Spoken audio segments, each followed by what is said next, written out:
Praise the lord. యేసునామమే జయము. మన రక్షకుడు మన విమోచకుడైన యేసుక్రీస్తు పరిశుద్ధమైన నామంలో అందరికీ వందనాలు. చిన్న ప్రార్థన ద్వారా ఉదయకాల వాక్య భాగం ధ్యానించుకుందాము. పరిశుద్ధుడ మహాగణుడు అనే దేవ యేసయ్య, సర్వాధికారినైనా మీకే వేలాది వందనములు, కృతజ్ఞత స్తోత్రం చెల్లించుకుంటున్నాను దేవ ఉదయకాలం ప్రభు వాక్య భాగం ధ్యానిస్తుండగా వాక్య భాగం మాకు అర్థమవులు సహాయం చేసి మీ కృపలో బలపరిచి మీకు మాదిరిగా మమ్మల్ని నడిపించమని చిన్న ప్రార్థన ప్రభు యేసుక్రీస్తు పరిశుద్ధమైన నామంలో అడిగి వేడుకుంటున్నాను తండ్రి. Amen amen. కీర్తన గ్రంథం 72వ అధ్యాయం 17వ వచనము. అతని పేరు నిత్యం నిలుచును, అతని నామము సూర్యుడున్నంత కాలము చిగురించుచుండును. అతనిని బట్టి మనుషులు దీవించబడుదురు. అన్యజనులందరూ అతడు ధన్యుడని చెప్పుకొందురు. ఆమె దేవుడి వాక్య భాగం దీవించును గాక.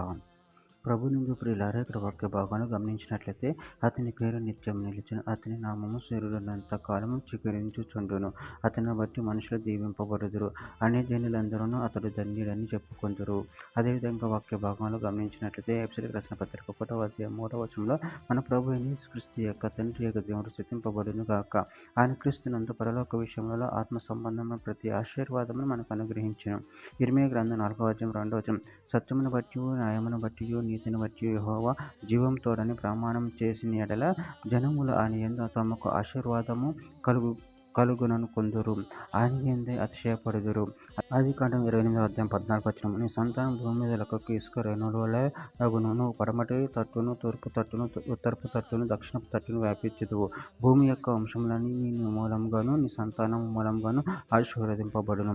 కీర్తనల గ్రంథం 68వ అధ్యాయం 19వ వచనం. ప్రభువు స్తుతి నందును గాక. అనుదినము ఆయన మా భారము భరించుచున్నాడు. దేవుడే మాకు రక్షణకర్త అయి ఉన్నాడు. కీర్తనల గ్రంథం 135వ అధ్యాయం 13వ వచనం. యెహోవా నీ నామం నిత్యం నిలుచును, యెహోవా నీ జ్ఞాపకార్థమైన నామము తరతరములుండును. ఇర్మీయా గ్రంథం 31వ అధ్యాయం 35వ వచనం. పగటి వెలుగుకై సూర్యుని, రాత్రి వెలుగుకై చంద్ర నక్షత్రములు నియమించిన వాడును దాని తరంగంలో ఘోషించినట్టు సముద్రము రేపు వాడునకు యెహోవా ఆ మాట సెలవిచ్చుచున్నాడు. సైన్యములకు అధిపతియగు యెహోవా అని ఆయనకి పేరు. చివరిగా ఒక మాట, కొరింథీయులకు రాసిన 2వ పత్రిక 1వ అధ్యాయం 20వ వచనం. దేవుని వాగ్దానములు ఎన్ని అయినా అన్నీయు క్రీస్తునందు ఉన్నట్టుగానే ఉన్నవి గనుక మన ద్వారా దేవునికి మహిమ కలుగుటకే అవి ఆయన వలన నిత్యములై ఉన్నవి. ఆమె దేవుడి వాక్య భాగం దీవించును కాక. చిన్న ప్రార్థన చేసుకుందాము.